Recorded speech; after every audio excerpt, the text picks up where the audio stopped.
Here's a pattern I see quite often, especially among higher achievers.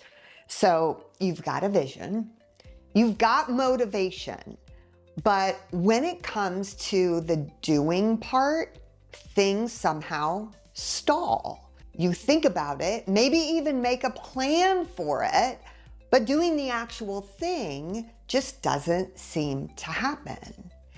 And the thing is, you're probably busy all day long, but not all action and not all busyness builds momentum. In fact, the kind of action that drives real results, it's not about pushing harder or doing more. It's about being intentional and having a strategy for action. And that, my friend, is a skill. Specifically, it's a self-leadership skill. Hello there, I am Dr. Laura Miner, a board-certified leadership coach who helps people cultivate their inner leader for outer impact using the science of self-leadership. Because how you think, how you act, and how you motivate yourself determines all your outcomes in life, both personally and professionally. That's why today we're diving into the second pillar of self-leadership, how you act. This is all about behavior-focused strategies that help you take action in a way that gets real results. And by the way, if you have not seen my previous video on the 3 pillars of self-leadership, I will leave a link to it in the description. While you don't need to watch it first to get value out of this video, you might find it helpful after the fact. Okay, so normally I am really mindful about what I share from my coaching work. I don't name names or share identifiable information or even give details about gender. But I want to share a story about someone who shares it herself publicly and frequently. So with her blessing, I am sharing it too. Now, one thing to know about her, she is a brilliant, driven entrepreneur with lots of energy and these incredible big ideas. But this particular interaction happened at a point in her journey where she was really feeling stuck. She kept talking about the possibilities, but she would stop just short of action. So to help dislodge her, I encouraged her to experiment, to take small actions that would give her feedback so she could gain more clarity. But she was really resistant to this. She kept pushing back. And she kept telling me that she needed clarity before she could take any action. And the thing is, in my work, I actually hear this a lot.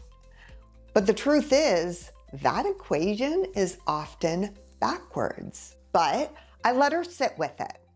And then when we wrapped up our time together, I simply said, I'll see you later, but just remember, action breeds clarity. Then I went on my way. Now, she did not love that, let me tell you. In fact, when she tells the story, she talked about how irritated she was that those were my last words to her on that day. But later that evening, unable to shake those parting words, she did realize that waiting for clarity to magically arrive wasn't working for her. It was just keeping her stuck in limbo. So she decided to just give one of those experiments a little try. And sure enough, taking action gave her the insight that she had been waiting for. You see, movement breeds momentum, and momentum breeds clarity. And that single shift, it changed the game for her. Not just in that moment, but in a new way of taking action that she has leveraged ever since.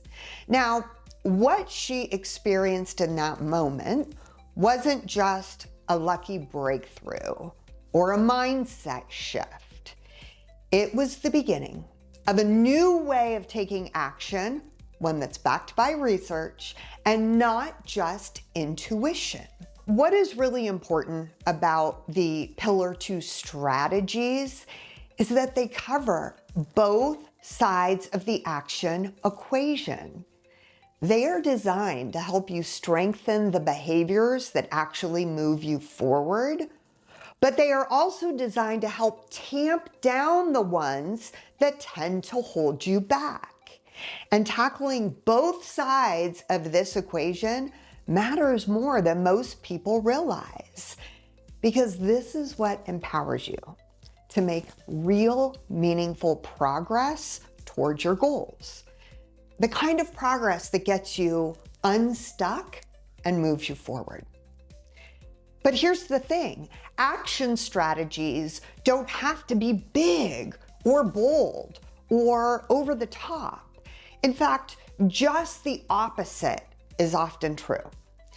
It's the little experimental actions that lead you down the path of getting better results.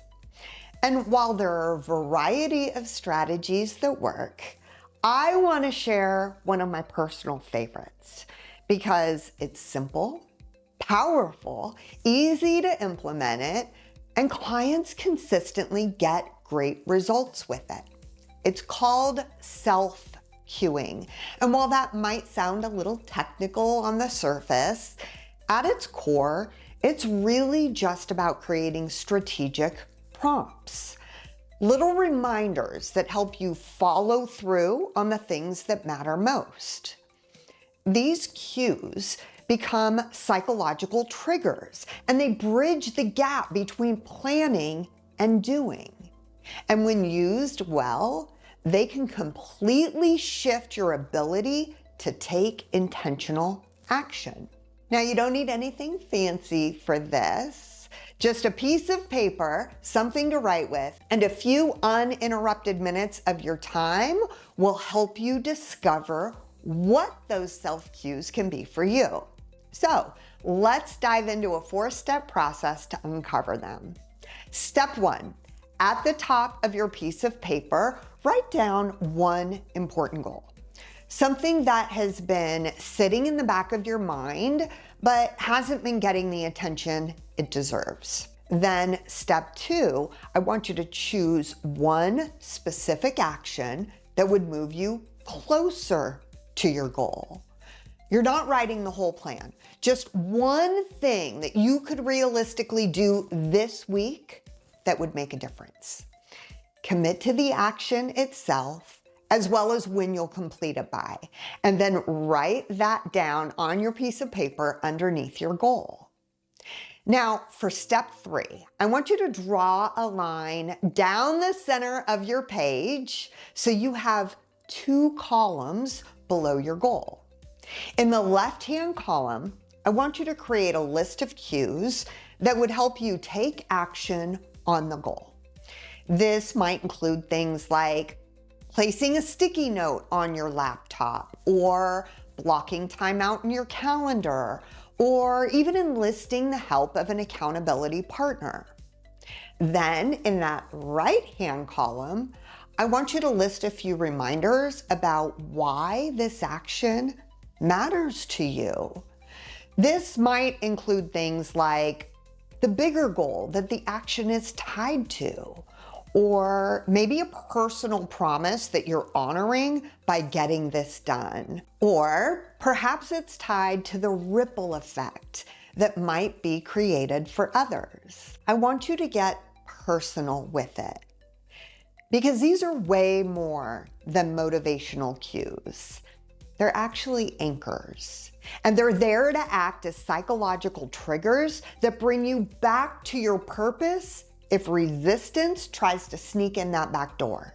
Then finally, step 4, take the action, and then pause and reflect. Explore how the cues supported your journey. What worked? What didn't? What insights surfaced in the process? What might you adjust for the next time?